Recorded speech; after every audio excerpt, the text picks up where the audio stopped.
السلام عليكم ورحمة الله وبركاته. اليوم خمسة تاريخ 5 نوفمبر 2019. أنا في البنجاب، حديقة بهاولبور، محافظة بهاولبور. شوف هنا ممشى نفر سوي رياضة أهم شيء. كل نفر لازم يسوي أقل شيء 40 دقيقة، نص ساعة، 35 دقيقة، 40 دقيقة.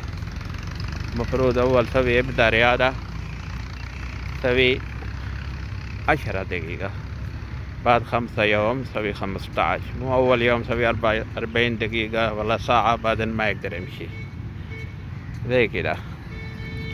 بعدين سوي ربع ساعة، 20 دقيقة، زي 10 يوم، 15 يوم سوي نص ساعة. بعدين سوي سرعة زيادة شوية، إن شاء الله كده تعود. سوي بعدين كل يوم نص ساعة، 40 دقيقة، ما في مشكلة. مو أول يوم سوي 40 دقيقة سوي رياضة. بعدين آكل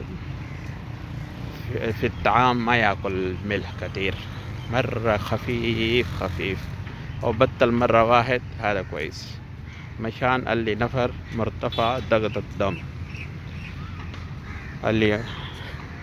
بعدين سمن مرة ما يأكل، زيوت خفت مرة. زي عندنا في السعودية نفر صباح آكل إيش؟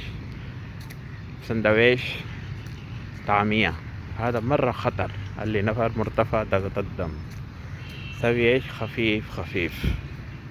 آكل إيش اسمه؟ مسلوق، بيض مسلوق بدل هذا.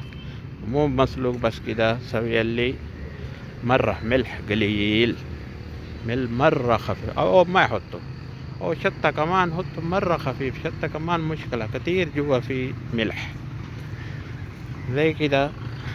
زي ظهر آكل غدا كمان سوي اللي يأكل مثلا زي دجاج فوق في جلد، هذا نزل آكل بدون هذا. زي شواية مرة فوق ملح كتير، هذا مرة خطر حياة. بعدين زي كده مرة آكل عيش حب أحسن من تاني، زي شامي زي كده، بر كويس.